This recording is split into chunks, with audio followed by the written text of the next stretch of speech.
Good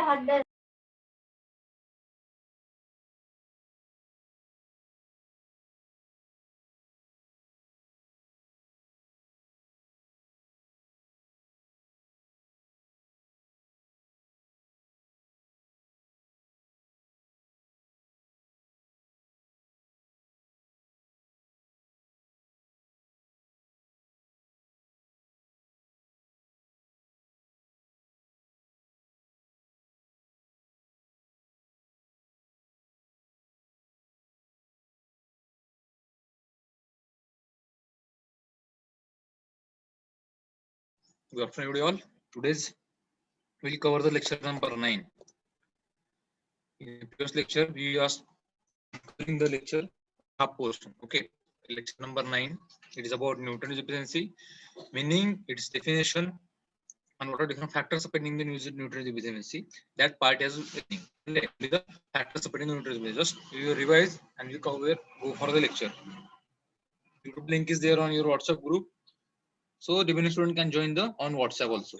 Sorry, on YouTube also. For Newton's efficiency, it is a mathematical term. It is derived from the yield and for the input that fertilizer we have used. So it is basically it is a defined as the yield or biomass per unit of the input fertilizer nutrient content. म्हणजे आपण जो fertiliser टाकलाय शेतामध्ये आपल्या crop साठी त्याचा आपला result किती भेटलाय as in the form of yield आपला जो बायोमास भेटलेला आहे आपला खत टाकण्याचा 1 minute. Okay, now you can will understand. जो आपल्याला रिटर्न भेटलाय yield मध्ये आपण जो खत टाकलाय yield त्याचा आपण जो कॅल्क्युलेट करतो mathematically Newton derived from the several factors, not a single fertilizer. और आपण जो म्हणतो की जो आपण फर्टिलिटी किंवा जर आपण नुसतं yield वाढणार नाही तर दुसरे फॅक्टर सुद्धा महत्त्वाचे आहेत. There are environmental factors, crop factor, soil factor, irrigation, weed management, pest and disease management. या सगळ्या गोष्टींवरती त्या क्रॉपची yield डिपेंड असते. पण आपण रिलेशन काढतो न्यूट्रिएंटच्या बेसिसवरती. नंतर आपण म्हणतो nutrient deficiency.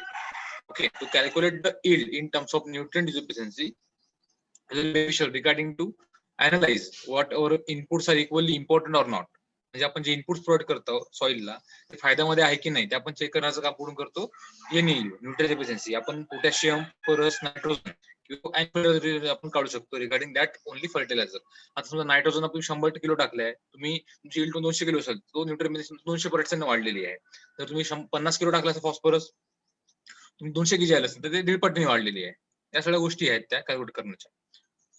Increasing efficiency is the key to manage soil fertility. त्याच्या आपण आता प्लॅट हे बघूया. कॅरेक्टरिस्टिक्स आपण काल मागच्या लेक्चरला बघितलेलं. सॉइल न्यूट्रन लॉस कसे होतात, त्याचं ट्रान्सफॉर्मेशन कसं होतं, पण सॉइल ऑर्गॅनिक मॅटरचा न्यूट्रन एफिशियन्सीवर काय परिणाम होतो सॉइल ऑर्गॅनिक मॅटरचा आणि सॉइल मॅटर सुद्धा. फिजिकल कंडिशन ऑफ सॉइल, जी फिजिकल कंडिशन आहे सॉइलची, whether it is acidic, whether it is basic, whether it is alkaline condition or it is neutral, त्याचा न्यूट्रिएंट बेसिस वरती किंवा सॉइल फर्टिलिटी म्हणतो किंवा जी न्यूट्रिएंट डिफिशियन्सी आहे त्याचा काय इफेक्ट होतो, त्याचा कसा बेनिफिट आहे क्रॉपशी रिलेटेड, yield कशी वाढते, या सगळ्या गोष्टी आपण फिजिकल कंडिशन ऑफ सॉइल मध्ये आपण बघितलेल्या आहेत. Then crop characteristics of nutrient uptake, हा घेऊन आपल्याला पोर्शन बाकी होता. Okay, so nutrient uptake. The total amount of nutrients over the crop may not serve as an accurate guide for the fertilizer recommendation. It does indicate the differences in their requirements among crops and seed rate at which nutrient reserves in the soil are being depleted.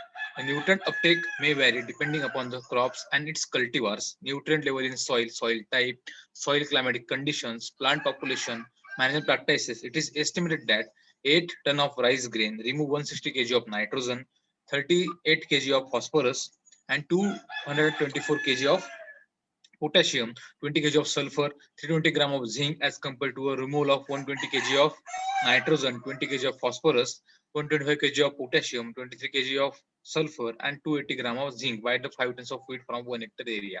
याचा म्हणजे nutrient आहे. आपण काय बघणार आहोत, क्रॉपच्या characteristic म्हणजे क्रॉपचं कसं behaviour आहे त्या सॉइल मध्ये त्या इनपुटशी निगडीत. आपण जे फर्टिलायझर टाकले आहेत त्याच्यापैकी क्रॉपने किती घेतले आहेत आणि त्याचा आपल्या क्रॉपनी किती yield दिलेला आहे, म्हणजे किती त्याचं क्विंटल प्रोडक्शन आहे ते डिराईव्ह करायचं काम न्यूट्रिएंट अपटेक मध्ये करतो. तर आपण जो खत टाकतो तोच एक मॅनेजमेंट प्रॅक्टिस नाही की आपल्याला yield वाढवण्यासाठी. त्याच्या ठिकाणी irrigation is there, fertilizer manage is there, soil type, plant population, climatic condition, and management practice such as irrigation, water management, or weed management, or pest management. हे सगळे जे इनपुट्स आहेत, आपण जे सगळे मॅनेजमेंट प्रॅक्टिस करतो, त्या सगळं सुद्धा क्रॉपची इल्ड डिपेंड करतं. ओके, आता काही रिसर्च मध्ये मागच्या 15-20 वर्षामध्ये काही रिसर्च झाला असेल त्या ठिकाणी, सायंटिस्ट स्टडी केलेला आहे की 8 टन राईस, म्हणजे आपण जो भात आपण खातो किंवा भाताचं उत्पन्न जवळपास 8 टन पासून आहे.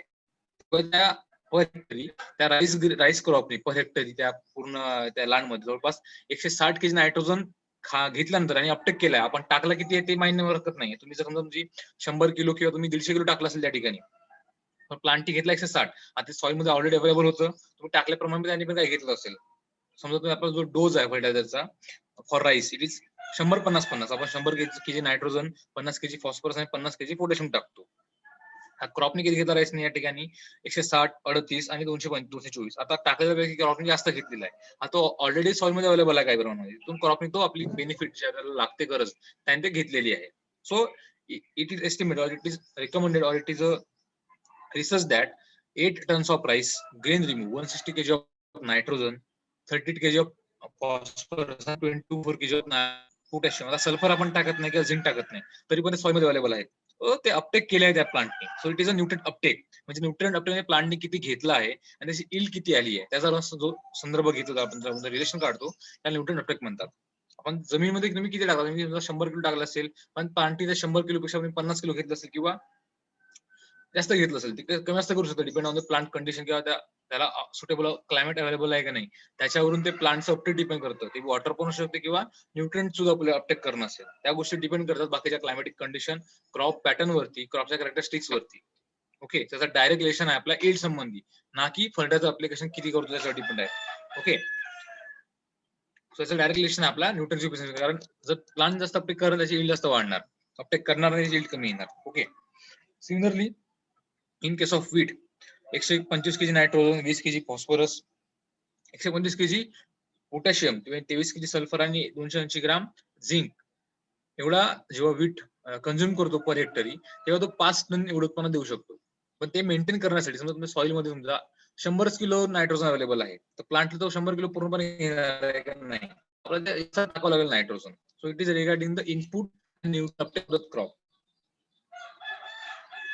Root characteristics of the crop. Roots are the principal organs of nutrient absorption. A proper understanding of their characteristics help in developing efficient fertilizer practices. Shallow root system, more dependent plant is on fertilizers. Hence, any soil manipulation which encourages deep rooting will encourage better utilization of the fertilizers. It is well known that some plants are better scavengers of certain nutrients than others. For example, legumes have marked preference for divalent cations like calcium, whereas the grasses for better monovalent cations like K+. If a plant produces taproot system early, fertilizer can be best placed directly below the seed, while if lateral roots are formed at early stage, since side placement or side dressing of fertilizer would be helpful. Mycorrhizal fungi, often associated with the plant roots, increases the ability of plants to absorb more nutrients, particularly under the low soil fertility. However, fertilizer addition reduces mycorrhizal fungi and its activity. आता जे root characteristics आपण जे म्हणतो, I will explain. So root characters म्हणजे प्लांटच्या झाडाचे जे roots आहेत त्यांच्या कॅरेक्टर्स वरती डिपेंड कसं करतात. मेन रूट्स काय आहेत आपले, it is a principal main organ of nutrient absorption. Roots absorb water, with water they absorb also nutrients. Soil solution मधनं पानं की आपले रूट्स आहेत, मूळ आहेत झाडाचे, जमिनीमधलं पाणी आणि न्यूट्रिएंट्स ऍब्सॉर्ब करून ते पूर्ण झाडाला प्रोव्हाइड करतात. So in that root characteristic there are several types of roots. Tap root system is there, deep root system there, आयडन system, depending on the crop type. Okay, so depending on soil condition, how the roots grow in the soil and how they absorb more water and more nutrition from the soil. As much as they increase more nutrition or more absorption, automatically yield will increases. Okay, understanding? So it is a main part of the absorption system of the plant. Proper understanding of their characteristics help in developing efficient fertilizer practices. म्हणजे त्या झाडाला किंवा कुठल्या क्रॉपच्या टाईपला कुठलं fertilizer preferable आहे. For example तुम्ही राईस मध्ये जाल तर राईसला अमोनियल फर्टिलायझर चांगला प्रकार प्रिफरेबल करतो as compared to amide.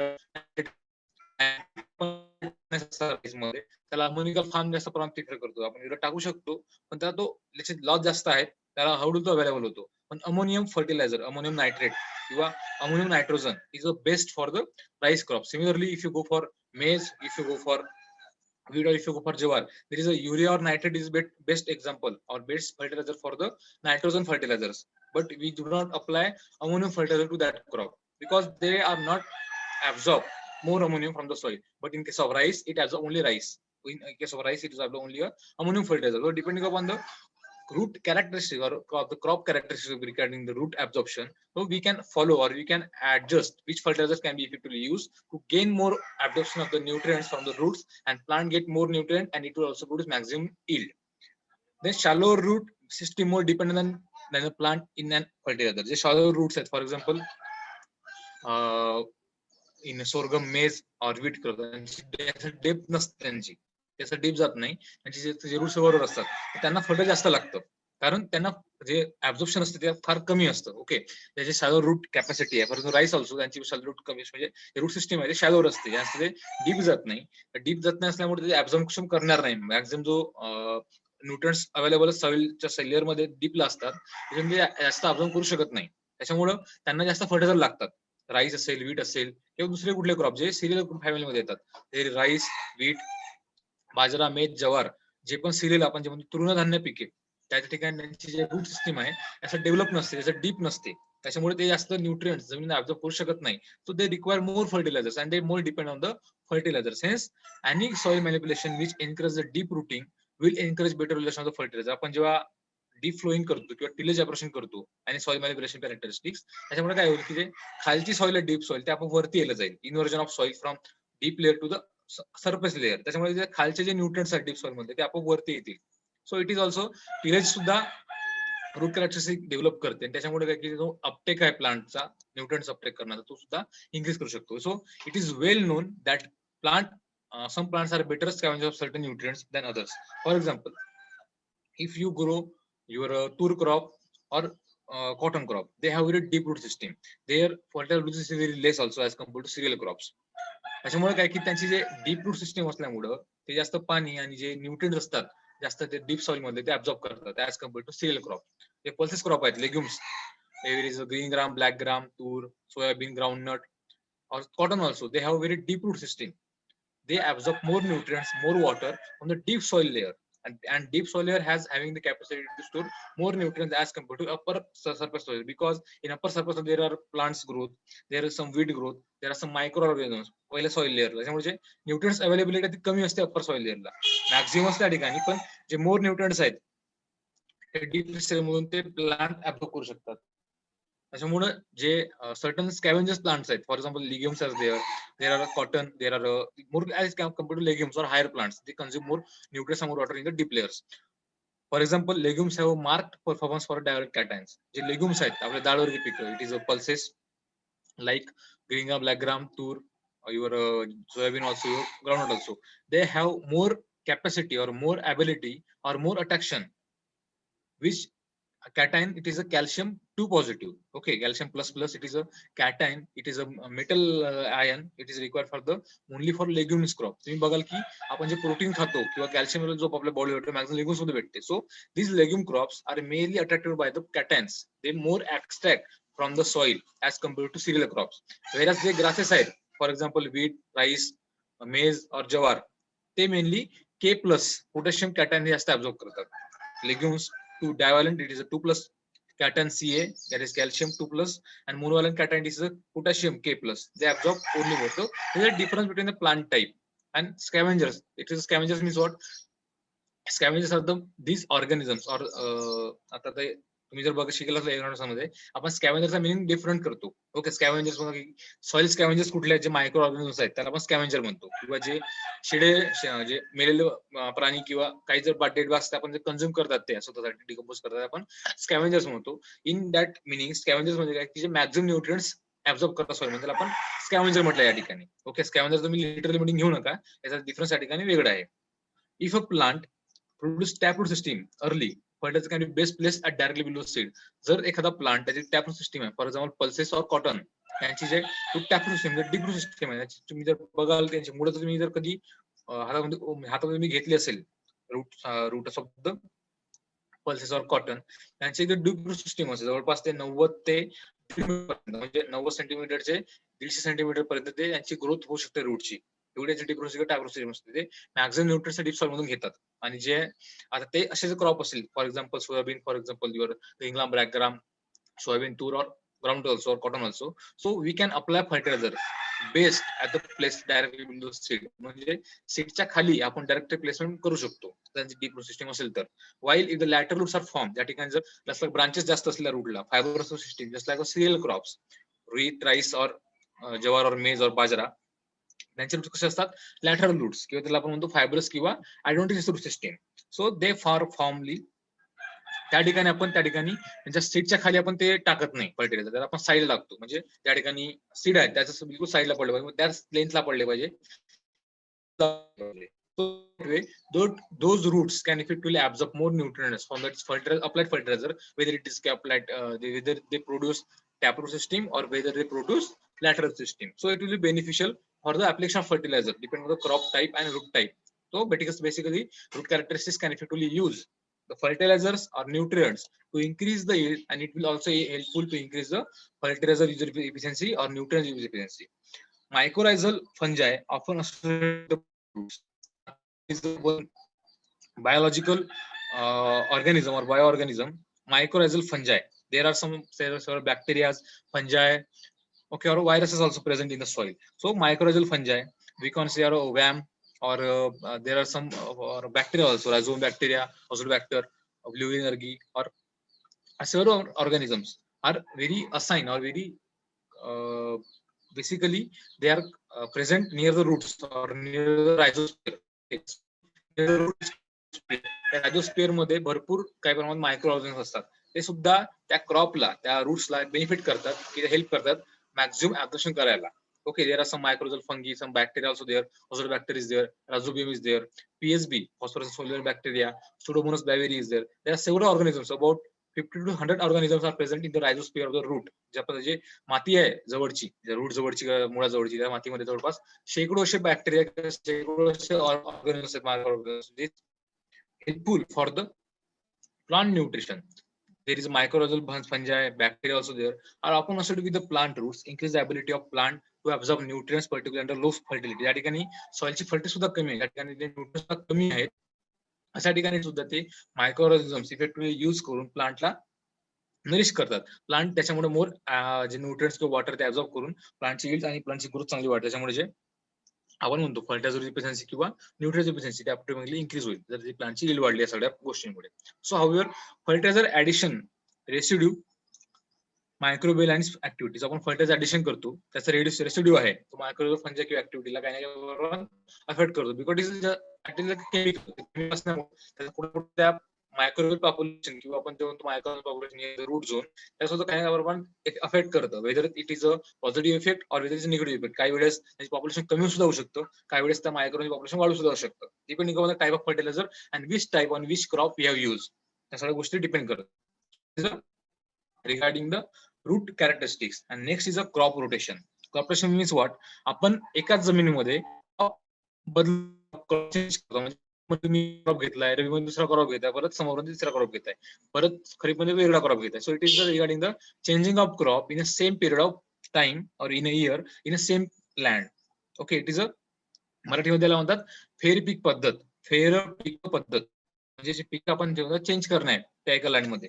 Okay, it is known as crop rotation. This also increases the nutrient efficiency because if we add crop rotation, in crop rotation if we add legume crops, it will automatically increase the soil available nitrogen.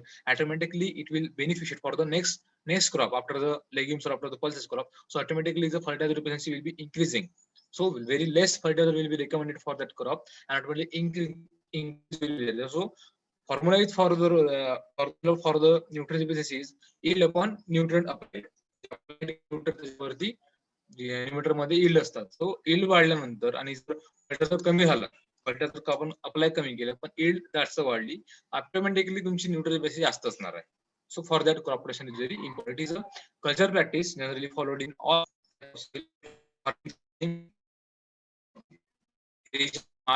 India also. The nature of cropping system or sequence has a profound effect on fertilizer requirement and its efficiency. The crop requiring high levels of fertilizer like maize, potato may not use applied fertilizer fully, and some amount of nutrient may left in the soil which can be utilized by the succeeding crop. Phosphorus among major nutrients is worthy for consideration because of only 20% of applied fertilizer is used by the first crop, and similarly less than 3% of applied zinc is used by the first crop. Crops have a tendency to luxury consumption of nitrogen potassium and may not leave any residual effect unless does is the excess of crop requirement are applied.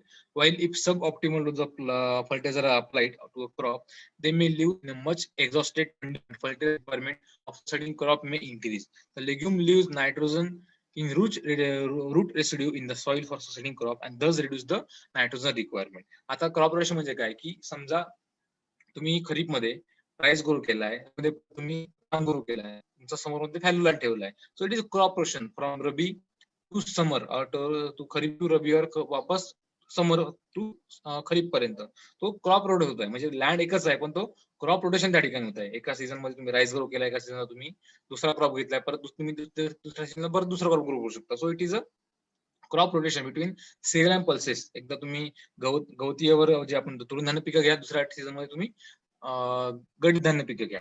Okay, it will also benefit for the soil, also it will benefit for that crop also. त्याच्यामुळे काय की जे सॉइलचं balancing आहे regarding the neutral balance or the soil fertility, it will balance the soil. Okay, आता त्याच्यामुळे कळेल की जे सिरियल क्रॉप्स आहेत जे खरीपमध्ये प्लांटिंग केलं, whether it is maize, whether it is rice, whether it is jowar also, किंवा बाजारात तुम्ही जर खरीपमध्ये प्लांट केलं ते जास्त खातात, जे जमिनीमध्ये न्यूट्रिएंट्स जास्त खातात, जे नेक्स्ट क्रॉप आहे त्याला जास्त पुरत येत नाही. पण काही प्रमाणामध्ये जे नायट्रोजन किंवा पोटॅशियम यासाठी, फॉर एक्झाम्पल पोटॅटो असेल किंवा शुगर केन किंवा राईस ऑर मेज, नायट्रोजन आणि पोटॅशियम साठी त्यांची खूप जास्त डिमांड आहे. In which crop? In rice, in मेज, इन पोटॅटो और in sugar cane. Sugar cane मध्ये, पोटॅटो मध्ये, राईस मध्ये आणि मेज मध्ये नायट्रोजन आणि पोटॅशियम अपटेक खूप जास्त आहे ऍज कम्पेअर अदर क्रॉप्स. त्याच्यामुळे काय की ते जर आपण लावले एका सीझनला, खरीप मध्ये लावा तुम्ही, कुठे सीझन लावा, त्यांचं अपटेक जास्त असणार. तो जो नेक्स्ट क्रॉप आपण घेणार दुसरा क्रॉप, त्या ठिकाणी नायट्रोजन आणि पोटॅशियमची डिफिशियन्सी असू शकते. ते आपलं खत त्या ठिकाणी टाकावं लागेल. पण जो फॉस्फरस आहे, अप्लाइड फॉस्फरस कुठलाही क्रॉप असू द्या, तुम्ही जर 100% त्या ठिकाणी फॉस्फरस टाकलं, त्या ठिकाणी फक्त 20% तो अप्लाइड करेल, म्हणजे 20% तो ऍब्झॉर्ब करेल त्या सॉइल मधनं. ओके, सो उरला किती? 80% सॉइल मध्येच प्रेझेंट आहे. तो त्या ठिकाणी परत तुम्हाला सल्फर जो फॉस्फरस टाकायची त्या ठिकाणी गरज पडणार नाही. So it will balance for the next crop also. This and the benefit of crop rotation. If you add legume in your crop rotation, so automatically legume crops fix nitrogen from the atmosphere to the soil, because these legume crops are pulse crop having some root nodulation on their roots. So in that root nodule there is a bacteria which is called as a rhizome bacteria. These bacteria can fix effectively the nitrogen from the atmosphere and can fix the more nitrogen content in the soil. So legume crop does not require nitrogen doses. And the legumes harvesting, the next crop, if it is kharif crop, there will be less application of nitrogen fertilizer. So automatically the cost on fertilizer will be managed or will be low, and yield will be increasing. Automatically, if the cost of fertilizer decreases and yield increases, or cost or applied fertilizer will be less, yield increases, automatically your nutrient efficiency will be increases. These points are clear in the crop rotation. For example, the fertilizer requiring for the maize, potato, having the full doses of, and they have very hungry, जे मेज potato किंवा rice किंवा आपण म्हणतो sugar cane, ते खूप खादाड पीक आहेत. खादाड पिकं मेज पोटॅटोला आपण खादाड पीक म्हणतो, because they have very luxury consumption. Luxury consumption what? They absorb more nutrients than applied. तुम्ही जर समजा त्याला 100 किलो टाकला असेल नायट्रोजन पोटॅशियम, मेज 150-200 केजी ऍब्झॉर्ब करतो. So they require very large quantity, because त्याचा काही त्यांना फायदा होणार नाही जास्त. क्रॉप आपण जास्त ऍब्झॉर्ब केला त्याचा फायदा होतो का? नाही जास्त होत. It is a luxury consumption. So at that time we just mention that the nitrogen and potassium fertilizer we should apply after the maize and potato crop. But if the crop having the fertilization application of the phosphorus, then there is no need to apply more phosphorus in the next season. In case of legume crop or in case of fertilizer crop, if the legume leaves nitrogen after root nodulation and after fixing the nitrogen in the soil, succeeding crop, whether it is any crop, whether it is pulses or whether it is a cereal crop, there is no need to add more nitrogen. So this reduces the nitrogen requirement. So it will balance the fertigation, or it will balance the fertilizer application in the soil.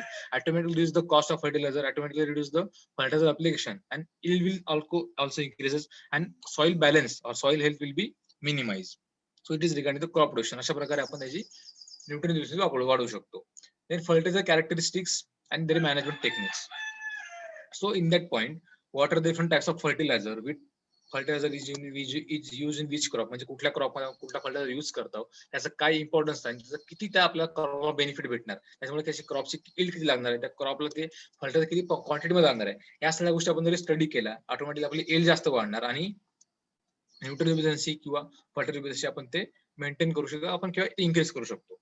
The efficiency of fertilizer varies to a large extent on the type of fertilizer, time of application method. म्हणजे जे fertiliser efficiency आहे आपण ते कशी वाढवू शकतो किंवा changes कशा प्रकारे आहे. Okay, it's depend on type of fertilizer, time of application, method of application. म्हणजे कुठल्या टाईपचा फर्टिलायझर आहे, कोणत्या वेळी आपण ते अप्लिकेशन करतो फर्टिलायझर आणि कोणत्या मेथडने आपण टाकत आहोत, याच्यावर सुद्धा ते फर्टिलायझर अप्लिकेशन किंवा आपण म्हणतो की फर्टिलायझर ऍब्झॉर्प्शन किंवा न्यूट्रिशन एफिशियन्सी डिपेंड करतं.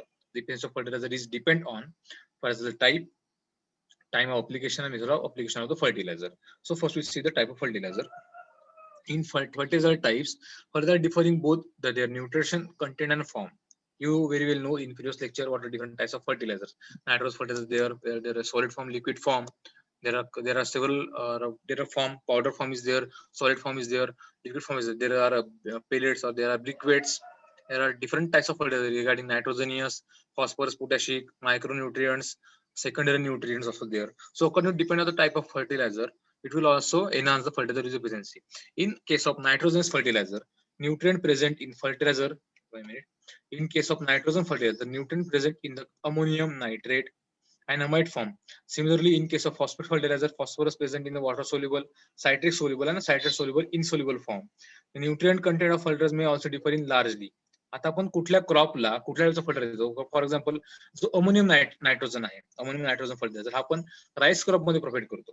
Amide is also prefer in rice crop in all crops. पण जो नायट्रेट आहे राईस सोडून सगळ्या क्रॉप टाकू शकतो आपण. Mainly prefer for any wheat crops, your sugar king crop, your pulses crop, सगळ्या ठिकाणी आपण नायट्रेट टाकू शकतो. अमाइड युरिया सुद्धा आपण टाकू शकतो. Okay, similar in case of phosphorus solubilizer और phosphorus fertilizer, SSP is water solubilizer. Rock phosphate or steam bone meal or rock bone meal, citrus soluble and insoluble fertilizer are present in case of phosphate fertilizer. And similarly for potassium chloride, we call it as a muriate of potash. It is generally not used in potato, sugar beet, and tobacco plant because they decrease their yield. So for that, replacing the potassium chloride, we add in that crop so potassium sulfate. Okay, so that is the point. Type of fertilizer and type of crop, we can suitably choose what type of fertilizer can effectively use in a which crop. The nutrient content of fertilizer may also differ in largely. तर प्रत्येक फर्टिलायझरचं काही nutrient change आहे. For example युरियामध्ये किती 40% nitrogen आहे फक्त. Okay, so this nitrogen content of calcium ammonium nitrate is 25% as compared to 46% urea.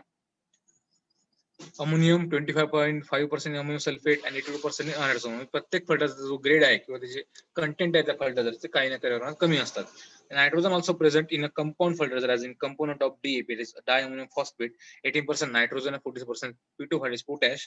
Similarly, single source phosphate supply 16 kg or 16% P2 as potash as compared to 40% of P2 in DAP. The K2 content in MOP, okay, the potassium oxide or potash content in the potassium chloride is 60%, and in case of sulfate of potash, it contain only 50. Okay, 10% त्यापेक्षा कमी आहे. Fertilizers differ in their water solubility and ability to get fixed in the soil. या सगळ्या गोष्टी type of fertilizer depend करतं to increase the fertilizer use efficiency. Then type of fertilizer. In case of nitrate fertilizer have high water solubility and are subjected to leaching in high rainfall areas are due to the heavy irrigation. Generally, all sources of fertilizer are equally efficient in upland soil, but ammonical and amide forms of nitrogen are more efficient as compared to nitrogen submerged. मला सांगितलं की ammoniacal किंवा amide form आहे ते आपण submerge rice कंडिशनला apply करतो, nitrate direct आपण टाकत नाही. Similarly in case of phosphatic fertilizer containing phosphorus in water soluble form like DAP, single source phosphate ATCB has found superior for the most of crops in neutral and soil as compared to citrate and citrate soluble. जे citrate soluble fertilizer ते आपण कुठे टाकतो acidic conditionला, आणि जे water soluble phosphate आहे ते आपण टाकतो neutral किंवा alkaline soil ला. So SSP has advantage in soils having low available sulfur and particularly sulfur having loving the crops like oilseed and pulses. Rock phosphate, which has phosphorate in the water soluble form, has proved used in acid soil or for long duration legumes. most of the fertilizer that is potassium used in Indian agriculture is imported largely in the form of MOP. जो potassium fertiliser आहे के form पोटॅशिक fertiliser हा आपल्या भारतामध्ये किंवा इंडियामध्ये तयार होत नाही. आपण जो 100% हा जो पोटॅशियम आहे आपण आयात करतो from the other countries. MOP आपण म्हणतो potassium sulphate, it is or potassium sulphate और ओनली पोटॅशियम सल्फेट और पोटॅशियम क्लोराइड हे दोन्ही फर्टिलायझर पोटॅशिक फर्टिलायझर आपण भारतामध्ये कुठेच तयार होत नाही. ते आपण सगळे इम्पोर्ट करतो from the foreign countries. Australia, Japan, Canada, USA, UK या सगळ्या कंट्रीज मधून आपण फर्टिलायझर अप्लाय करतो. So mostly imported fertilizer is potassium fertilizers or potassium fertilizer in the form of MOP and only 1% sulphate potash. आपण जो sulphate potash आपण use करतो सुद्धा आपण आयात करतो इम्पोर्ट करतो तो 1% आहे. 99% MOP आहे as compared to potassium fertilizer. And for colloid sensitive crop like tobacco, sulfate potash should be applied. Tobacco असेल, potato असेल, शुगर बीट असेल त्या ठिकाणी आपण सल्फेट पोटॅश टाकतो, त्या ठिकाणी MOP टाकत नाही. ओके, टोबॅको, पोटॅटो आणि युअर शुगर बीट त्या ठिकाणी आपण सल्फेट पोटॅश टाकतो. It is a K2SO4. And in case of other than this crop, we use MOP. It is potassium chloride. Okay, so straight micronutrient carriers like zinc sulfate, ferrous sulfate, manganese sulfate, and copper sulfate are also found superior and numerical than the rest of the sources. जर आपल्या ठिकाणी मायक्रोन्यूट्रिएंट definition आपल्या soil मध्ये असेल, if the soil definition deficient in that micronutrient regarding zinc, ferrous, manganese or copper, so we apply zinc sulfate, ferrous sulfate, manganese sulfate or copper sulfate. There are the sulfate salt of micronutrient are found to be superior in case of other than sources. त्याचे आपण जे वेगळे source त्यापैकी आपण जे source वापरले त्याचा benefit आहे regarding the type of fertilizer and to increase the yield and increase the nutrient use efficiency. Then time of application. So what the time and what should we apply the fertilizer in what time regarding the crop stage. म्हणजे तुम्ही जर crop तुम्ही लावले आता पेरणी केली आहे, त्याची ग्रोथ झाली आहे का नाही, त्याला किती फांद्या फुटल्या, त्याला फळं कधी लागली आहेत, या सगळ्या गोष्टी तुम्ही विचार करून तुम्ही फर्टिलायझर अप्लिकेशन करणार नाही तो पण मॅक्सिमम बेनिफिट भेटणार नाही. फॉर एक्झाम्पल तुम्ही समजा आता खरीप मध्ये तुम्ही समजा राईस लावला असेल, तुम्ही राईस आता राईस तुम्ही जर जून मध्ये प्लांटिंग केल्यानंतर जून महिन्यामध्ये जर प्लांटिंग केलं तुम्ही जर खत टाकले पूर्ण जून त्याचा काय फायदा होणार सफिशियंट टेस्ट नेक्स्ट स्टेजला. So you have to apply the nitrogen in stage wise. Split dose आपण म्हणतो त्याला, किंवा आपण फुल डोस गेला, फुल डोज ऑफ फॉस्फरस आणि पोटॅशियम आपण देऊ शकतो एका वेळेस. नायट्रोजन आहे should be applied at a specific doses at a time of tillering, at a time of fruiting or at a time of flowering. जेव्हा जेव्हा स्टेज असतील ते सीडलिंग स्टेजेस देअर, ब्रांचिंग और टिलरिंग स्टेजेस देअर, फ्लावरिंग और grain feeling और fruit production, त्या सगळ्या जे स्टेजेस आहेत वेगळ्या क्रॉप मध्ये त्या स्टेजला आपण ते फर्टिलायझेशन आणि इरिगेशन सुद्धा दिलं पाहिजे. So time of application of that fertilization or irrigation is also important to increase the yield. The time of application is important particularly for those nitrogen fertilizers which tend to leach by irrigation or rainfall. Split application of nitrogen is the most common and widely accepted practice for almost all crops. Okay, split application आपण नायट्रोजनचं करतो generally सगळ्या crop मध्ये करतो, पण जे pulses crop आहे त्यांना आपण स्प्लिट ऍप्लिकेशन करत नाही. बिकॉज आपण बेसल डोज नायट्रोजन देतो त्यांना 25-30% or 25-30 kg per hectare. After the development of root nodules, जे मॅक्झिमम पल्सेस क्रॉप आहे त्यांना गाठी येतात त्यांच्या मुळाला, त्याला आपण म्हणतो रूट नोडल्स. त्या ठिकाणी due to the fixation of nitrogen with the help of soil bacteria, rhizobium जो बॅक्टेरिया आहे त्या ठिकाणी ऍस्मोटिक नायट्रोजन फिक्सेशन करतो symbiotically. Symbiotic nitrogen fixation pulse crop मध्ये किंवा लेग्युम क्रॉप मध्ये, त्याच्यामुळे आपण स्प्लिट डोस त्या पल्सेस किंवा लेग्युम क्रॉप मध्ये देत नाही. पण जे सिरियल क्रॉप आहे ज्या ठिकाणी नायट्रोजन फिक्सेशन होत नाही त्या क्रॉप मध्ये आपण स्प्लिट डोस देतो. म्हणजे half dose at a time of sowing और at a time of land preparation, आणि आपला उरलेला डोज नायट्रोजनचा तो आपण 30 आफ्टर सोईंग किंवा at a time of tillering आपण देऊ शकतो. So in case of nitrogen fertilizer, split application is the most common practice in almost all the crops. Soil application of nitrogen is particularly beneficial on light texture soil as increasing the efficiency of applied nitrogen, because in light soil there are very much losses of nitrogen due to volatilization, due to leaching losses or due to deep percolation of water. Nitrogen losses खूप जास्त आहे एवढ्या fertiliser. So आपण त्या ठिकाणी nitrogen split dose मध्ये दिलेलं important असतं, कारण त्या ठिकाणी बॅलन्स फर्टिलायझेशन मध्ये म्हणजे तुम्ही at a time of sowing दिलं, crop will benefit at a time of sowing nitrogen. After the seedling stage, after germination, after 30 after sowing, there is a branching stage or there is a high clearing stage. So they require nitrogen to grow. So at a time it goes after the 30 or 40 days after sowing. So nitrogen application in the 3 stages of rice crop मध्ये आपण nitrogen किती देतो 3 वेळा.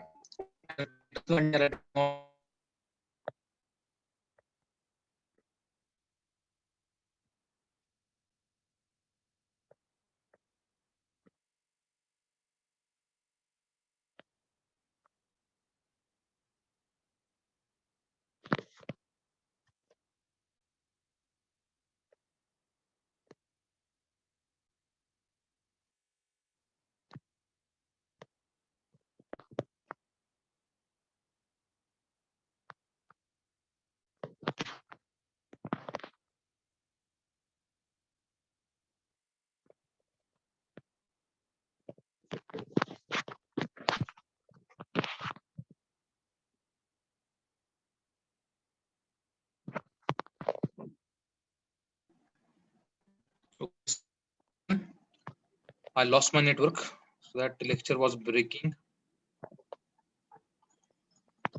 So time application is very necessary to implement more fertilizer application in the soil and effectively increase the nutrient use efficiency. ACR Kakade ACR 43 चला mute ठेव रे बाबा.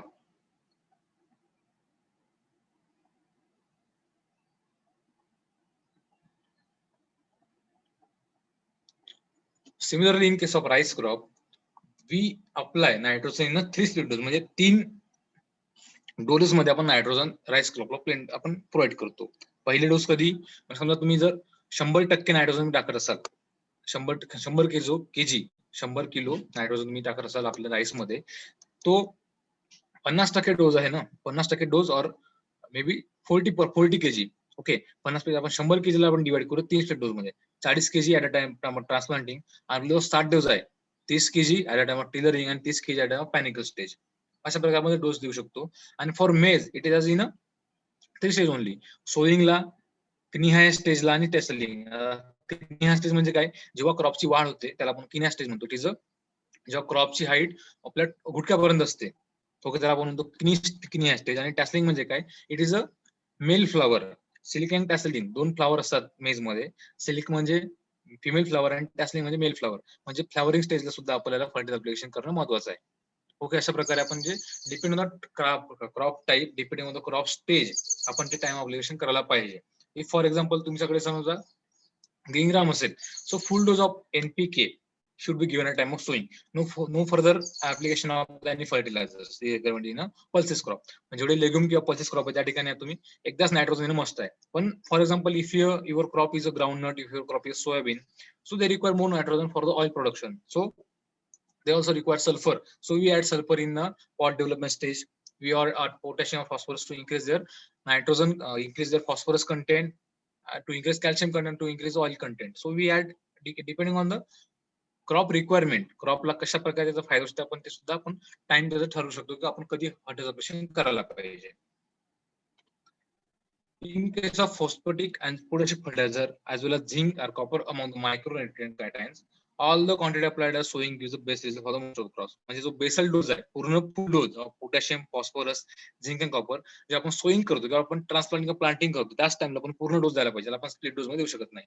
हाऊएव्हर, in case of iron, manganese, where foliar sprays are also recommended for this nutrients. म्हणजे जर एखाद्या वेळेस आयरनची किंवा मॅग्नेसची जर त्या क्रॉप वरती किंवा त्या सॉइल मध्ये जर डिफिशियन्सी आली, त्याने डिफेन्स सिस्टम दाखवले. For example iron chlorosis there, magnesium necrosis there, वेगवेगळे ते सिम्पटम्स आहेत ते प्लांटचे, प्लांटमध्ये आहेत ते symptoms to show the deficiency of that particular nutrient, whether it is micronutrient, it is a मायक्रोन्यूट्रिएंट्स.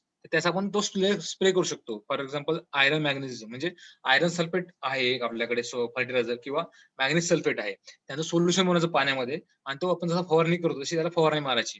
So it will also benefited as a foliar spray of this nutrients. And initiation of foliar spray is important. Manganese foliar spray initiated 2 to 3 days before the first irrigation to wheat for beneficial.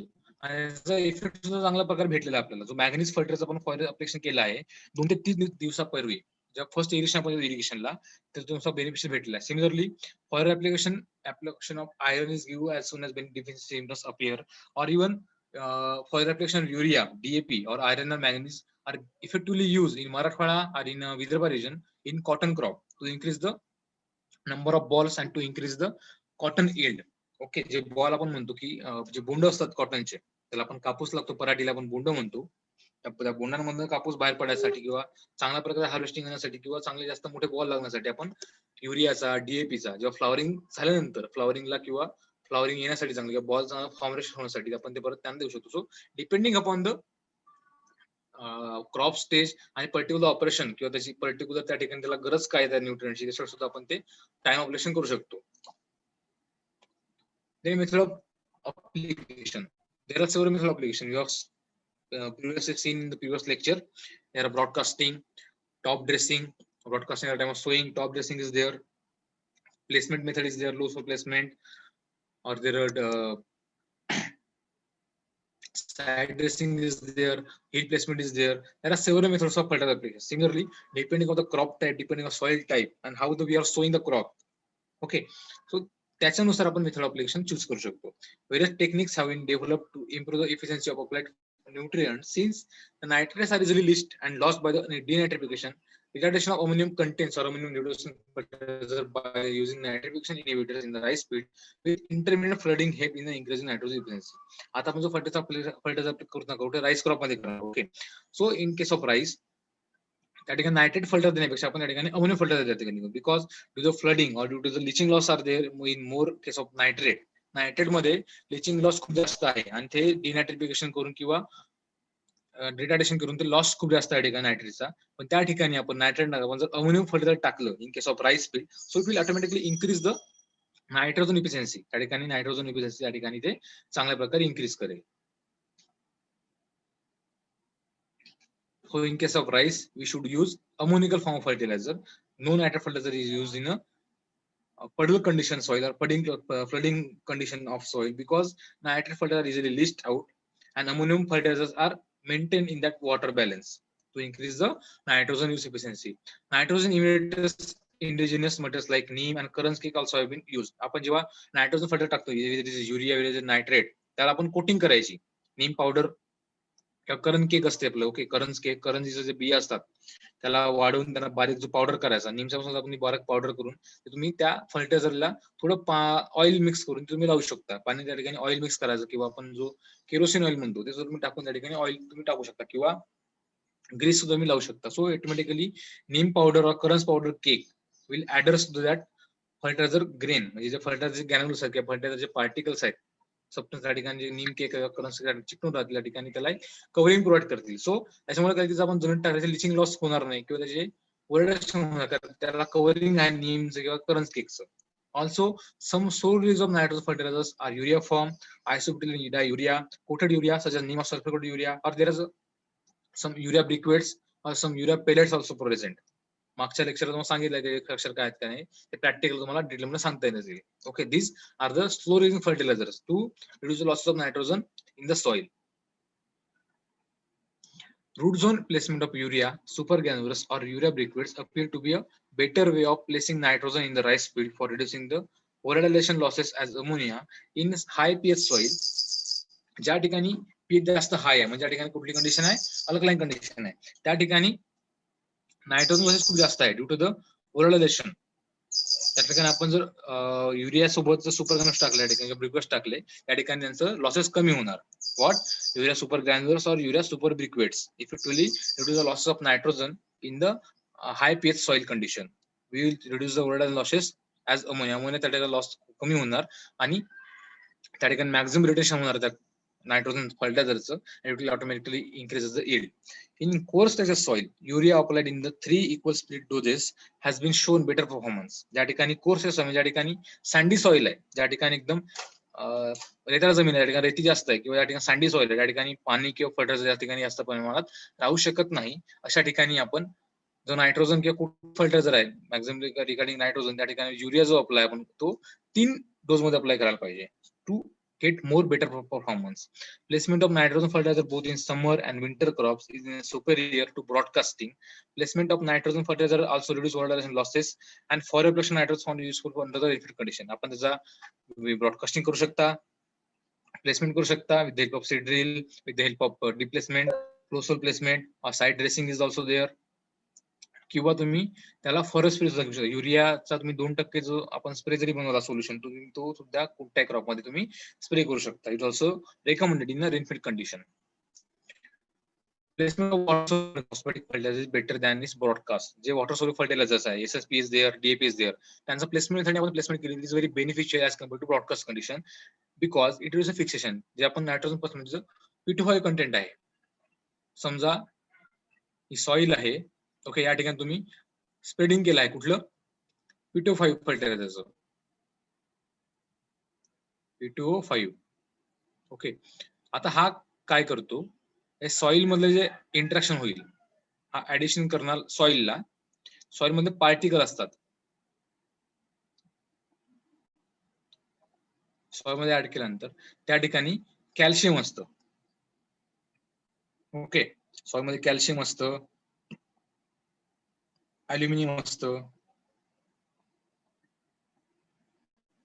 किंवा ferrous सुद्धा असतं म्हणजे iron. त्याच्यामुळे काय होईल, जेव्हा आपण addition करतो फॉस्फेट फर्टिलायझरचं, त्याच्यामुळे काय होईल, जो फॉस्फेटिक फर्टिलायझर आहे, जो P2 कंटेंट आहे, ओके, तो त्या याला ऍड होईल. कोणाला? कॅल्शियमला, अमोनियमला आणि फेरसला. So it will form calcium phosphate, म्हणजे ह्याच्या सगळ्यांचे फॉस्फेट तयार होईल त्या ठिकाणी. Caचा फॉस्फेट तयार होईल, ऍलियन फॉस्फेट त्या ठिकाणी तयार होईल, और फेरस फॉस्फेट और आयरन फॉस्फेट तयार होईल. त्याच्यामुळे कळेल की आपण जो टाकलेला आहे सॉइल मध्ये कंटेंट, तो झाडाला अवेलेबल होणार का नाही, कारण त्या ठिकाणी तो फिक्सेबल फॉर्म मध्ये झालाय. ओके, आपण सॉइल मध्ये ऍड केला या ठिकाणी, तो जो फॉर्म आहे तो सॉइल मध्ये फिक्स होईल, तो झाडाला अवेलेबल होत नाही. तो आपण ब्रॉडकास्टिंग केलं, जनरली असा फॉर्म पिसतो, पण तुम्ही जर प्लेसमेंट केलं तर त्या ठिकाणी अशी केमिकल रिएक्शन ऑकर होत नाही. अशी केमिकल रिएक्शन ऑकर न झाल्यामुळे जो सल्फर फॉस्फरस आहे तो झाडाला इझिली अवेलेबल होते. Okay, phosphate of low water solubility react slowly in soil and more effective when broadcast. ज्या ठिकाणी वॉटर अवेलेबिलिटी कमी आहे किंवा सॉइल मध्ये वॉटर कमी, त्या ठिकाणी फॉस्फेट फर्टिलायझर तो आपण त्या ठिकाणी ब्रॉडकास्टनी चांगल्या प्रकारे इफेक्टिव्ह होऊ शकतो. When rock phosphate is use in a rice culture, it should be mix with the soil before a fortnight or one before the rice planting. ज्या ठिकाणी आपण राईस प्लांटिंग करतो किंवा आपण ते ट्रान्सप्लांटिंग करतो, बिफोर द पडलिंग ऑपरेशन किंवा आपण ट्रान्सप्लांटिंग किंवा प्लांटिंग करताना 15 दिवसाआधी किंवा मंथ बिफोर आपल्याला रॉक फॉस्फेट त्या ठिकाणी टाकायचा आहे. So it is regarding phosphorus fertilizer and method of fertilizer should be apply regarding phosphate fertilizer. Split application of potash fertilizer is expected to be increase the efficiency in situation where the leaching losses are more because light texture soil and long duration crop. ज्या ठिकाणी soil light texture आहे, म्हणजे ज्या ठिकाणी sandy soil आहे किंवा silty soil, त्या ठिकाणी टेक्स्चर आहे तो हलका आहे, एकदम भारी नाही. जे लाईट किंवा भारी जमिनीपेक्षा हलकी जमीन आहे, किंवा एखादी क्रॉप पोटॅटो असेल, मेज असेल, your rice also, your sugar cane also, त्या ठिकाणी क्रॉप असेल, त्या ठिकाणी पोटॅशियमचा आपण डबल डोस स्पीड द्यायला, म्हणजे जो स्पीड डोस आहे तो डबल करायला पाहिजे. अर्धा टाइम ऑफ प्लांटिंग, अर्धा dose at the time of 30 days after sowing. So beneficial effect of split application of potassium have been found in rice, sugarcane, fruit crops. In fruit crops, 2 to 6 recommendation have been given for the potassium application. So this is regarding the application. Then following the steps which enhance the efficiency of applied fertilizer. म्हणजे खालील काही गोष्टी दिल्या आहेत, त्याच्यामुळे आपण जे fertiliser efficiency आहे किंवा न्यूट्रिएंट इफिशियन्सी आहे आपण इन्क्रीज करू शकतो. Okay, what are these steps? Only suitable crops and the recommended varieties should be grown in respect area. म्हणजे त्या ठिकाणी जे रिकमेंडेड केलेल्या व्हेरायटीज, रिकमेंडेड केलेल्या क्रॉप्स आहेत तेच आपण त्या ठिकाणी ग्रो केले पाहिजे. फॉर एक्झाम्पल, तुम्ही जर कोकणात जाल, कोकणामध्ये आता कुठलं पिका राईस, त्या ठिकाणी तुम्ही बघाल की आम्हाला द्राक्ष घ्यायचे, आम्हाला कुठलं पीक घ्यायचंय, आम्हाला घ्यायचंय आता मका घ्यायचा, पॉसिबल नाही. बिकॉज त्या ठिकाणी जर रिकमेंडेड एरिया किंवा रिकमेंडेड क्लायमेटिक कंडिशन त्या ठिकाणी तो राईस क्रॉप साठी रिकमेंड करतात. त्या ठिकाणी सुटेबल व्हेरायटी, सुटेबल क्रॉप कुठले आहेत तेच तुम्ही ऍडमिट करून तो क्रॉप तुम्ही त्या ठिकाणी सिलेक्ट करून ग्रो करायला पाहिजे. Input responsive improved varieties selected for cultivation because they are high yielding than the local varieties. ज्या पण सुटेबल व्हेरायटीज आपण सिलेक्ट करणार त्या हाय यील्डिंग व्हेरायटी असल्या पाहिजे आणि हाय रिस्पॉन्सिव्ह फर्टिलायझर कल्टिवेशन. म्हणजे आपण जो फर्टिलायझर किंवा आपण जे इनपुट टाकतो त्याला रिस्पॉन्सिव्ह असल्या पाहिजे, ते ऑब्झर्व करून मॅक्झिमम आपल्याला यील्ड भेटली पाहिजे. अशा व्हेरायटीज, जे इम्प्रूव्ह व्हेरायटीज आपण सिलेक्ट करून ते ग्रो करायला पाहिजे. Third is a timely sown crops express their full yield than as a potential sowing give poor yield. जर आपण टाइमली सोईंग केली तर आपल्याला मॅक्झिमम भेटणार. जर तुम्ही लेट सोईंग केली तुम्हाला यील्ड कमी भेटणार आहे. It is a general it is a universal truth. Then ideal plant population should be maintained as per the rate of fertilizer. Higher plant population should have higher rate of fertilizer and vice versa. ज्या ठिकाणी plant population recommend केली आहे 1,30,000, 40,000, 50,000 ते recommend केली आहे according to type of spacing, त्या ठिकाणी जर हाय पॉप्युलेशन त्या ठिकाणी तुम्हाला हाय रेट ऑफ फर्टिलायझर तुम्हाला मेंटेन करावं लागेल. ज्या ठिकाणी पॉप्युलेशन कमी आहे त्या ठिकाणी फर्टिलायझर रेट तुम्हाला कमी ठेवावं लागेल. Higher fertilizer use efficiency can be obtained by using the organic manure or organic matter as it produces humus which acts as a storehouse of nutrients and water in soil. त्या ठिकाणी higher fertiliser efficiency तुम्हाला maintain, त्या ठिकाणी तुम्हाला organic matter किंवा water त्या ठिकाणी तुम्हाला मेंटेन ठेवावं लागेल. त्या ठिकाणी पाणी सुद्धा अवेलेबल पाहिजे, ऑर्गॅनिक मॅटर सुद्धा त्या ठिकाणी चांगल्या प्रमाणात अवेलेबल पाहिजे. Okay, while composting the organic waste materials with wide CH2 ratio. Adding nitrogen fertilizer like urea should be done as a starter solution so that decomposition becomes current compost supplies higher nitrogen when applied. Okay, आता CN ratio तुम्हाला question पडला असेल. What is CN ratio? It is a ratio of carbon and nitrogen present in any waste. आपला जो organic waste निघतो शेतामधला, आपल्याकडे शेणखत असतात, गांडूळ खत आहे किंवा वेगळे कुठले फर्टिलायझर असतात, कुठल्या घटक असतात आपला फार्म कंपोस्ट मधला, त्याचा एक बेसिक सीएन रेशिओ असतो. त्या सीएन रेशिओ वरती त्याचं डिकम्पोजिशन डिपेंड करतं. म्हणजे जेवढा जास्त कार्बन तेवढ्याचं डिकम्पोजिशन स्लो. ओके, म्हणजे वेगळ्याचा सीएन रेशिओ वेगळा, सॉल्टचा सीएन रेशिओ जास्त आहे. सॉल्ट डस्ट म्हणजे काय, आपण जो भुसा म्हणतो, लाकडांचा भुसा, त्याला डिकम्पोज व्हायला वेळ लागतो थोडंसं. So because they have very large CN ratio. CN ratio जेवढा कमी तेवढं डिकम्पोजिशन जास्त, आणि जेवढा सीएन रेशिओ जास्त तेवढा ऑर्गॅनिक मॅटर जास्त. ते ऑपोजिट टर्म आहे. So you have to mention or you have to understand what is CN ratio for the composition or decomposition process. So while composting organic waste, म्हणजे आपल्याला decomposition करायचं organic वेस्टचं, किंवा आपल्याला organic waste किंवा organic matter आपल्याला जमीन add करायचा आहे, तो सीएन रेशिओ आपल्याला कन्सिडर करायला लागेल. त्यासाठी काय करणार आपण, जो नायट्रोजन त्या ठिकाणी आपल्याला वाढवायचा आहे. सी तो आपण वाढवू शकणार नाही, तो नायट्रोजन आपण वाढवू शकतो. So for the more decomposition or more the high or quick decomposition, so we should add nitrogen like urea to the compost or to this solution as a starter solution, so that decomposition become possible or quicker or fast. When nitrogen is applied to the soil, it will also give higher nitrogen supply to that crop. Legume must include in the diverse rotation and intercropping system because they fix atmospheric nitrogen and more organic matter to soil through the lip shading and exhaustive root system. ज्या ठिकाणी legumes किंवा pulses आपण crop रोटेशनला किंवा intercropping मध्ये आपण add केलं, ते atmospheric nitrogen fix करतात, आणि ड्यू टू द ते नायट्रोजन ऍड करा सॉइल मध्ये, आणि त्याची पाण्याची गळती जास्त होते. तुम्ही जर बघाल तर तुम्ही तूर बघा, कुठलेही क्रॉप बघा, पल्सेस मध्ये त्यांची पाण्याची गळती जास्त होते. त्याच्यामुळे काय होतात की जे पण ते ऑर्गॅनिक मॅटर ऍड करतात जमिनीमध्ये, त्यांची जे रूट सिस्टम मध्ये एक्झॉस्ट सिस्टम आहे, त्याच्यामुळे डीप रूट मधले जेवढे पण न्यूट्रिएंट्स आहेत ते ऍब्झॉर्ब करून सॉइलच्या वरच्या आणून ठेवतात. Similarly ideal water management means there should be not standing water in the field at the time of fertilizer application or thereafter.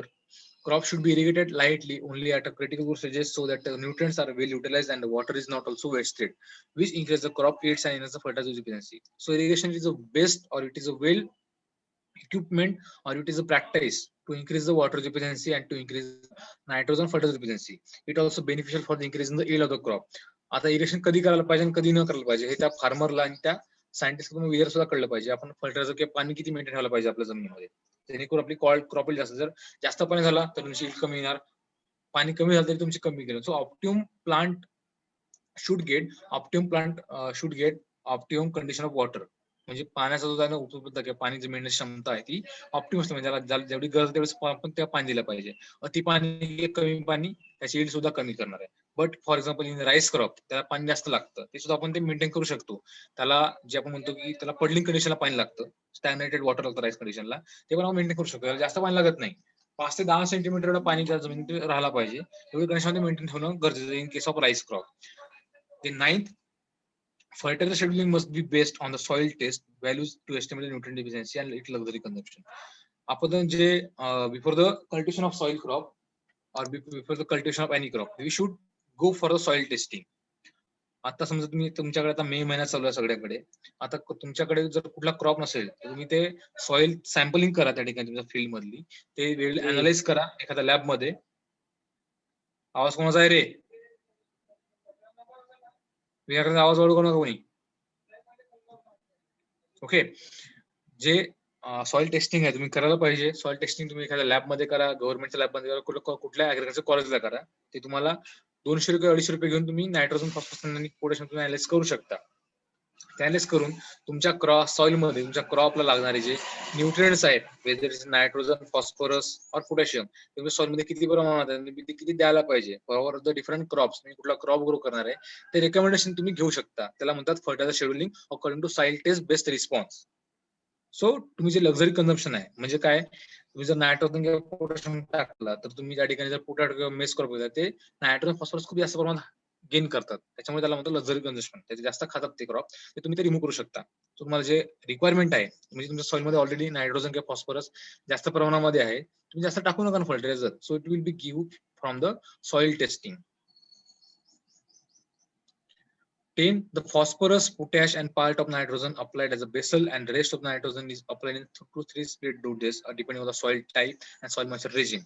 आपण ते phosphorus nitrogen जनरली आपण टाकतो. ओके, म्हणजे काय की phosphorus, potash and half portion of nitrogen is given as a basal dose at a time of sowing or म्हणजे आपण जेव्हा पेरणी करताना किंवा प्लांटिंग करताना फुल dose of phosphorus, full dose of potassium आणि हाफ डोज ऑफ नायट्रोजन आपण टाकतो, आणि नायट्रोजन आहे उरलेला तो अप्लाय करतो आपण 2 ते 3 स्प्लिट डोज मध्ये, depending upon the soil type, depending upon the soil moisture regime also. While in coarse section soil, under the soil having the high rainfall region, potash applied in the split dose does prove the better for efficient. आपण ज्या ठिकाणी sandy soil आहे किंवा ज्या ठिकाणी एकदम course section soil आहे त्या ठिकाणी सुद्धा आपण पोटॅशियम देऊन स्प्लिट डोज मध्ये त्याची यील्ड सुद्धा आपण चांगल्या प्रकारे वाढवू शकतो. Biofertilizer must be used to encourage the growth of the beneficial microbes in the soil, which increases the fertilizer efficiency and nutrition. जे पण बायोफर्टिलायझर आहे, for example Azotobacter is there, Rhizobium is there, PSB is there, or Pseudomonas, वेगवेगळे biofertilisers are present in the market. आपल्या college सुद्धा pathology लॅबला आपण बायोफर्टिलायझरचं production करतो. ते लास्ट इयरची मुलं करतात, म्हणजे सिनियर जे आता लास्ट इयरला होते त्यांनी प्रोडक्शन चालू होतं, तर ते आपण फार्मरला विकतो.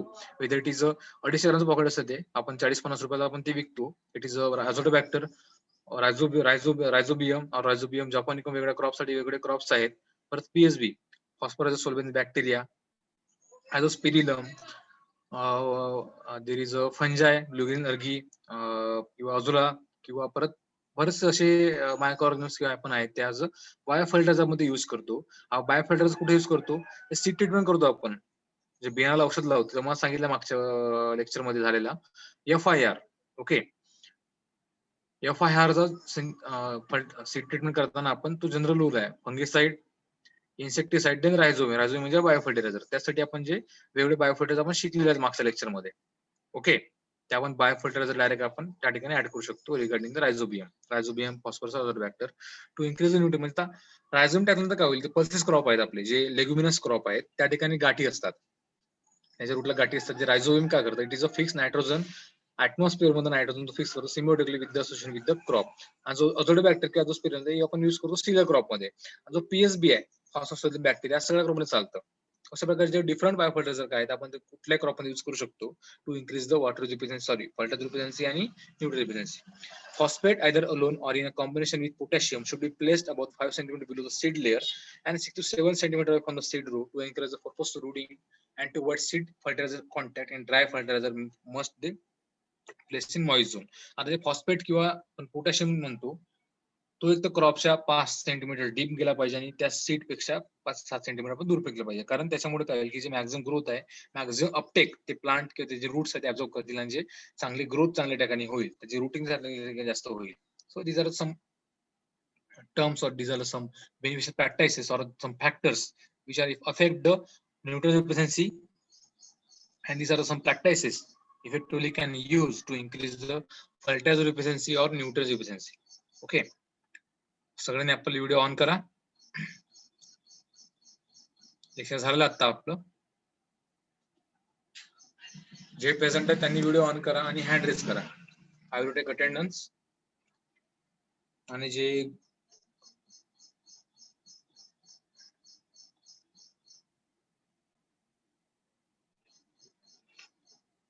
ओके, फक्त आज 80 लोक प्रेझेंट आहेत. सगळ्यांनी हँड रेज करा. आजचा सॅटर्डे असून सुट्टी असून तुम्हाला लेक्चर घेतलाय म्हणजे याचा काही ना काही तुमचा इम्पॅक्ट होईल तुमच्या मार्कावरती, माझ्याकडून सुद्धा आणि तुमच्या नॉलेज मध्ये सुद्धा. So it will gain more profit. फक्त लेक्चर अटेंड करत चला, रेग्युलर प्रेझेंट राहत चला. ओके, सगळ्यांनी हँड रेज ठेवा. शेवटचे कोणा हँड रेज न केलेले? SCR 09, SCR 25, SCR 60, SCR 85, SCR 91. Omkar SCR 25 hand raise कर.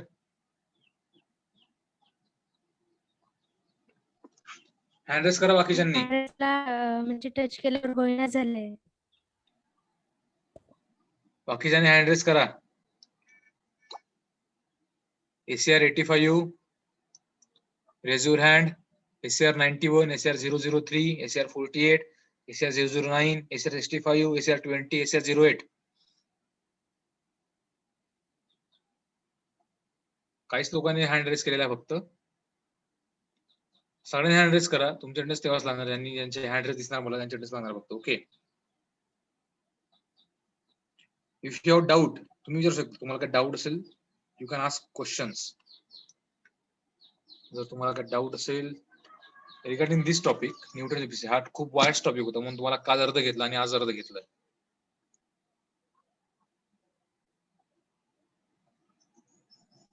सर बायो फर्टिलायझर कधी वापरता तो पिकाला?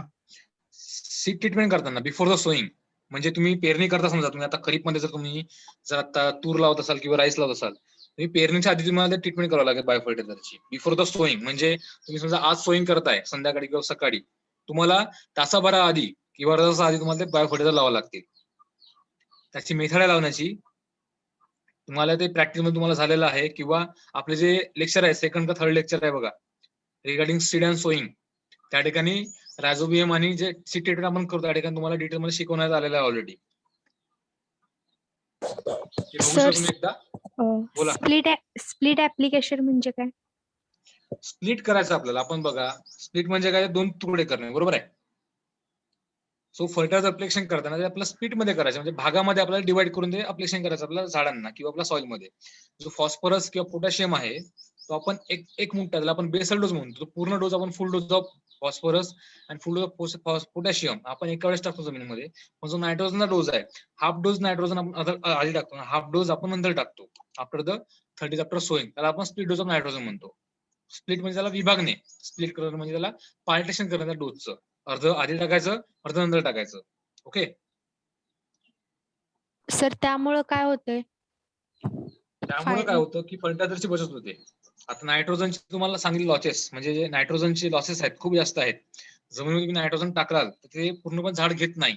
काही प्रमाणामध्ये इरोजनमुळे, ओव्हरडॅमेजमुळे नायट्रोजन जमिनीमध्ये राहत नाही, ते लॉस होतं जमिनीमधनं.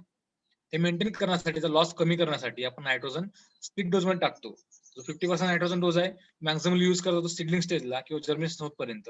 आणि जो लॅटर डोस आहे नायट्रोजनचा आपण टाकतो at a time of tillering or after time of branching after 30 or 40 days after sowing. त्यामुळे जो प्लांट ऑलरेडी डेव्हलप झालेला आहे, आपण जो नायट्रोजन लगेच टाकतो तो प्लांट लगेच ऍब्झॉर्ब करतो. त्याच्यामध्ये लॉसेस आहे नायट्रोजनचे फार कमी प्रमाणात होते, म्हणून आपण नायट्रोजन टाकतो. So due to the loss of nitrogen in the soil, so we add nitrogen in split doses. हा मी त्याचा मागचा मेन बेसिक रिझन आहे. Okay, any more doubt?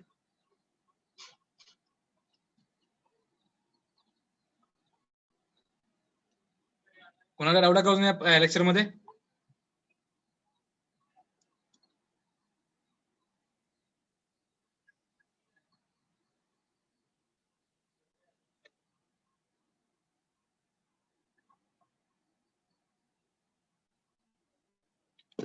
जर कोणाला काय डाऊट असेल यू कॅन आस्क फ्रीली. तुम्हाला चॅट बॉक्स मध्ये टाकू शकता.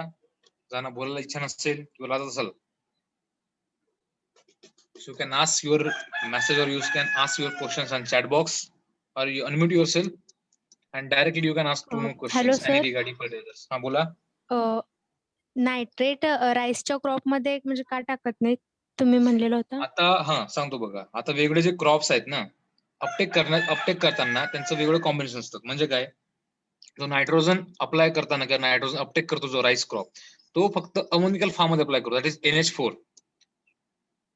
तुम्हाला मागच्या एक्झाम सांगितलंय की जे अपटेक करणारे प्लांट आहेत, तुम्ही जर ते सॉइल मध्ये शिकाल की फॉर्म वेगवेगळे आहेत.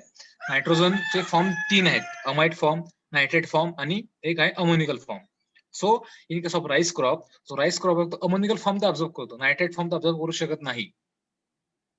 So for that purpose we do not give nitrate to rice crop, we only give amide form or give only ammoniacal form. Similarly जे दुसरे क्रॉप आहे रिगार्डिंग व्हीट क्रॉप, रिगार्डिंग मेज और रिगार्डिंग पोटॅटो क्रॉप, त्या ठिकाणी आपण ammoniacal fertiliser टाकत नाही, because those crop do not uptake or do not absorb this nutrients in the form of ammoniacal form. ते त्यांना नायट्रेट फॉर्म लागतं, NO3 फॉर्म लागतं. सो डिफरंट फर्टिलायझर्स किंवा आपण तुम्हाला सांगितलं न्यूट्रिएंट्स शिकले आहेत, प्रायमरी न्यूट्रिएंट्स, सेकंडरी न्यूट्रिएंट्स किंवा मायक्रो न्यूट्रिएंट्स, त्यांचे वेगळे फॉर्म आहेत. ते आयनिकल फॉर्म आहेत जे आता प्लांट ऍब्झॉर्ब करतो. तुम्ही सांगा, आता तुम्ही जर डायरेक्ट खत टाकला असाल कुठलाही खत असू द्या, ते सॉइल मध्ये त्याची काय केमिकल रिएक्शन त्या ठिकाणी होईल. ते रिएक्शन झाल्यानंतर प्लांट ऍब्झॉर्ब करतात. लगेच ते क्रॉप आपण टाकले खत की ते लगेच दुसऱ्या दिवशी क्रॉप ऍब्झॉर्ब करत असं नाही. त्या ठिकाणी काहीतरी रिएक्शन होईल. रिएक्शन झाल्यानंतर ते प्लांटला अवेलेबल होतं का नाही, म्हणजे जे अवेलेबल फॉर्म आहेत प्लांटचे, जे अवेलेबल म्हणजे प्लांटचे ऍब्झॉर्बेबल फॉर्म कुठले आहेत, NH positive, NH4 positive, NO3 negative और अमाइड फॉर्म. तसेच कॅल्शियम मध्ये कॅल्शियम 2 पॉझिटिव्ह. ओके, पोटॅशियम साठी K पॉझिटिव्ह, फॉस्फरस साठी H2PO4 और PO4. हे सगळे अवेलेबल फॉर्म आहेत. ते सगळे जे प्लांट्स ऍब्झॉर्ब करतात न्यूट्रिएंट्स ते आयन फॉर्म मध्ये करतात, म्हणजे ion form, whether it is a anion or whether it is a cation, त्या फॉर्म मध्ये ते ऍब्झॉर्ब करतात न्यूट्रिएंट्स. डायरेक्ट फॉर्म मध्ये एलिमेंटल जो आपण म्हणतो की NO2 it is a gas, nitrogen gas आहे. त्याचा जो न्यूट्रल फॉर्म्युला कुठला आहे N2. पण N2 तो प्लांट घेत नाही, आपण सुद्धा N2 खात नाही. आपण नायट्रोजन कसं घेतो, आपण नायट्रोजन कसं आपल्या बॉडीचं नायट्रोजन लागतं. आपण नायट्रोजन प्रोटीन मधून घेतो. नायट्रोजन प्रोटीन घेण्यासाठी, प्रोटीन कशासाठी आपण डाळी खातो, चिकन मांस मध्ये अंडी खातो नायट्रोजन घेण्यासाठी. सिमिलरली प्लांटला ते अपटेक करण्यासाठी ते स्पेशल फॉर्म्स आहेत, त्याला आपण म्हणतो प्लांट अवेलेबल फॉर्म किंवा plant usable forms. They are in a ionic condition, whether it is anion or it is cation. So in case of rice, it is a ammonical form, NH4+. त्याच form मध्ये तो nitrogen rice घेऊ शकतो, दुसऱ्या form मध्ये घेऊ शकत नाही. त्याच्यामुळे आपण तो राईस मध्ये अमोनिकल फॉर्म टाकला पाहिजे. पण युरिया सुद्धा आपण टाकू शकतो. जो अमाइड आहे युरिया, तो अमोनिकल फॉर्म नाही आहे. आपण युरिया टाकल्यानंतर त्याचे रिएक्शन होते सॉइल मध्ये.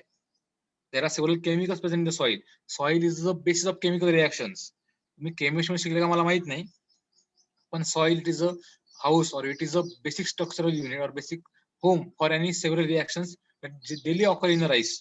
तुम्ही पाणी टाका, तुम्ही काही टाका राईस मध्ये, सॉइल मध्ये, त्याची काही ना काही केमिकल रिएक्शन होतेच. So in case of rice crop, तुम्ही जर त्या ठिकाणी युरिया टाकला, इट इज अमाइड फर्टिलायझर, त्याचं केमिकल फॉर्म चेंज होऊन तो चेंज होतो अमोनिकल फॉर्म मध्ये. अमाइड फॉर्म चेंज होईल अमोनिकल फॉर्म मध्ये. आता अमाइडचा फॉर्म कुठला आहे, NH2. ओके, CONH2 हा अमाइडचा फॉर्म आहे. आता अमोनिकल फॉर्म मध्ये त्याला काय लागणार आहे, हायड्रोजन लागणार. सो जो पाणी आहे जमिनीमध्ये, तो पाण्यामधला हायड्रोजन तो घेऊन NH2 प्लस H2 त्याचं ऍडिशन करून तो NH4 तयार करतो. It is a chemical reaction. Okay, आता ऍग्रिकल्चर मध्ये तुम्ही केमिकल रिएक्शन करू शकणार. ऍग्रिकल्चर तुम्हाला सांगितलं it is a branch of all applicable science. Physics is there, chemistry is there, biology is there. It is a combine form of agriculture.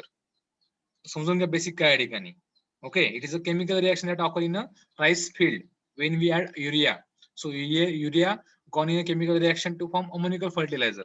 So that ammonical form that can easily be absorbed by the rice crop. So त्याच्यामुळे आपण ammoniacal किंवा amide fertiliser टाकतो त्या rice crop मध्ये, नायट्रोजनचा nitrate form टाकत नाही. Okay, okay sir.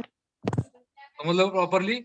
समजून घ्या, बेसिक थिंग आहे या. इथं आता आपण केमिकल टाकतो सॉइल मध्ये, it is a part of chemical reaction. जे फर्टिलायझर तुम्ही टाकता, it is a chemical inputs. त्याच्या सॉइल मध्ये काही केमिकल रिएक्शन होईल. प्लांट्स रूट्स ऑलरेडी प्रेझेंट आहे सॉइल मध्ये, काही मायक्रो ऑर्गॅनिम्स प्रेझेंट आहेत, काही केमिकल्स ऑलरेडी प्रेझेंट आहे सॉइल मध्ये वेगळ्या फॉर्म मध्ये. त्यांची काही ना काही रिएक्शन होईल त्या ठिकाणी, त्याच्यामुळे ते प्लांट अवेलेबल होतात. कधी सुद्धा अवेलेबल होत नाहीत. ते तुम्ही सॉइल मध्ये शिकाल. जरी काही अडचण तुम्ही विचारू शकता आम्हाला सुद्धा. Okay, it is a basic of soil fertility, soil nutrient management आणि soil chemistry. Soil chemistry, soil fertility या दोघांचा यूज करून आपण फर्टिलायझर मॅनेजमेंट करतो.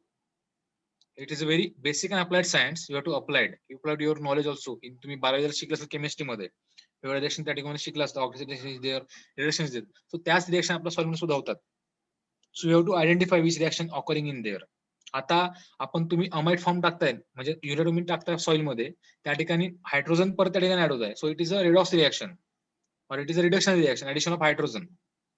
बरोबर आहे? So addition of hydrogen to the amide form, so it form the ammonium condition, ammonium form.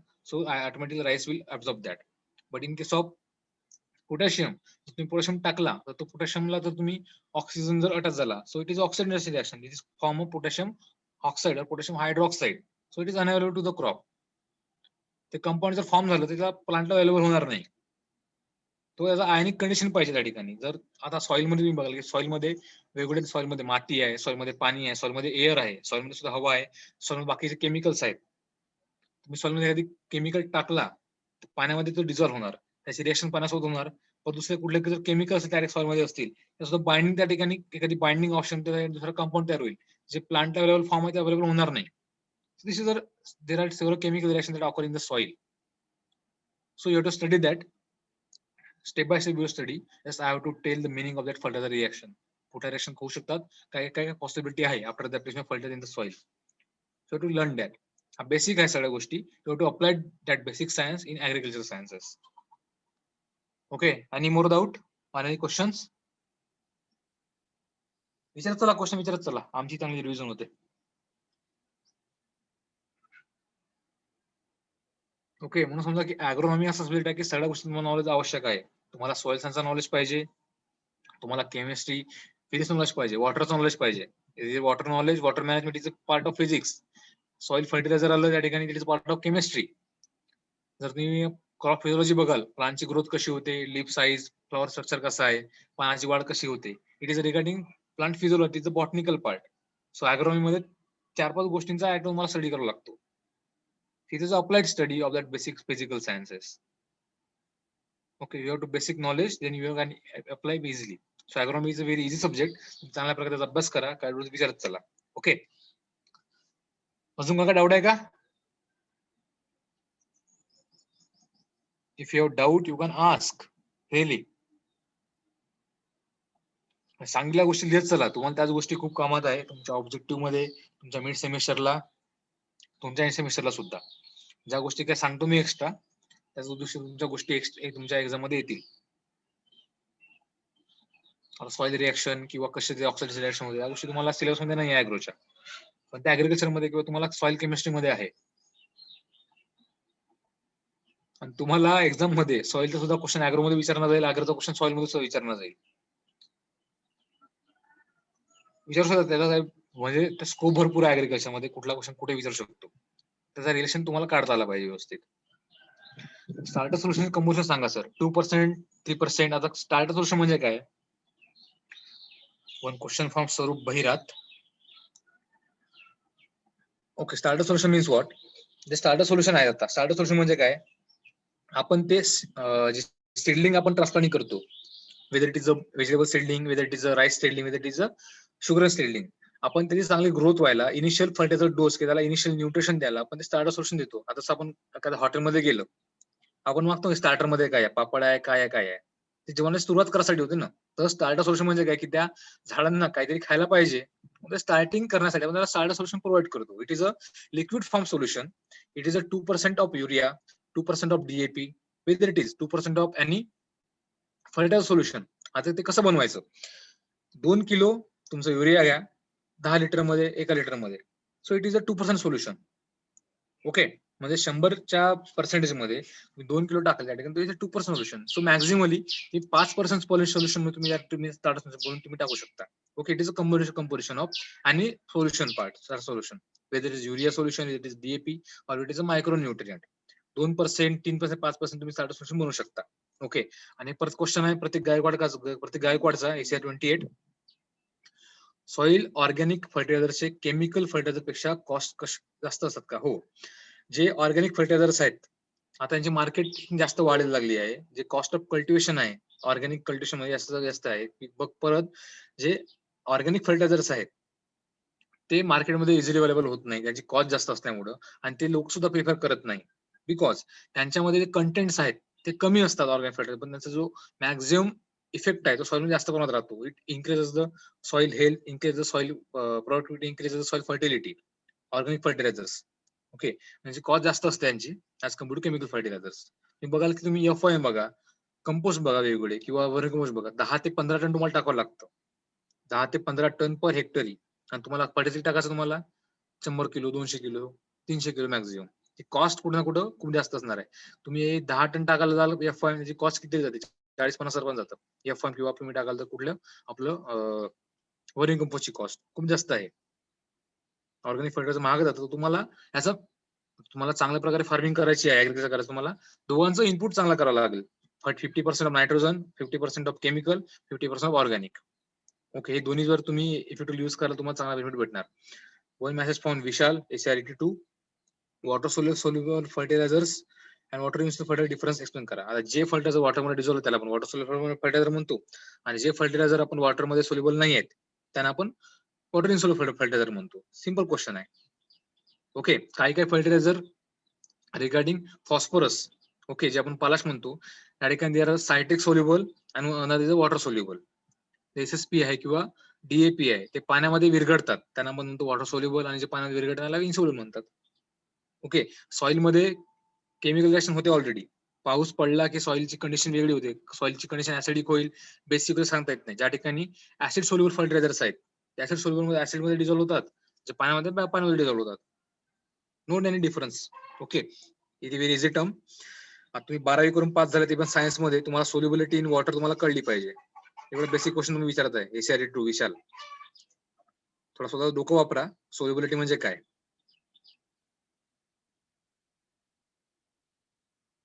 तुम्ही 12वी करून सायन्स मध्ये आलं, त्याचा काही ना काही फायदा झाला तुमच्या नॉलेजला. सोल्युबिलिटी तुम्हाला माहित नसेल त्याचा बेसिक फायदा काय, तुम्ही ऍग्रिकल्चर असून 12वी पास करून मग सोल्युबिलिटी तुम्हाला लक्षात आहे पाहिजे. सोल्युबिलिटी विरघळणे, पाण्यामध्ये विरघळणं सोल्युबल वेगळे फर्टिलायझर्स आहेत आणि न विरघळणारे ते तुम्हाला क्लासेस ऑलरेडी तुमच्या मागच्या लेक्चर झालेलं आहे मागच्या लेक्चर मध्ये. So you have to study that. Question विचारायच्या आधी तुम्हाला स्वतःला विचारा की काय विचारतो आम्ही. सिली क्वेश्चन विचारू नका. ओके सर, कोणते फर्टिलायझर लवकर इफेक्टिव्ह दाखवतात? वॉटर सोल्युबल जे आहेत ते जास्त इफेक्टिव्ह असतात आणि depending on the soil condition. Okay, जे न्यूट्रल फर्टिलायझर्स आहेत, युरिया असेल किंवा कॅल्शियम नायट्रेट, ओके, ज्या ठिकाणी मॅक्झिमम वॉटर सोल्युबल फर्टिलायझर ते जास्त इफेक्टिव्ह असतात. Water soluble fertilisers. Okay, any more doubt?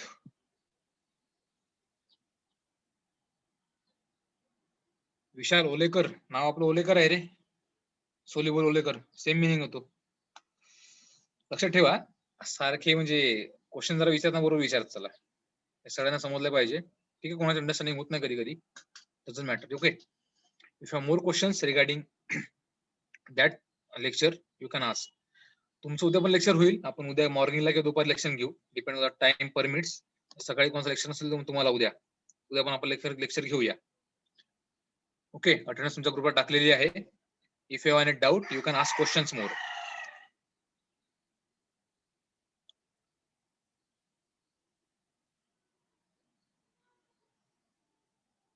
Okay, समजा सगळ्यांना what are different types of nutrients, what are different types of fertilizers, what are different types of fertilizer method, and what is water nutrient efficiency, how can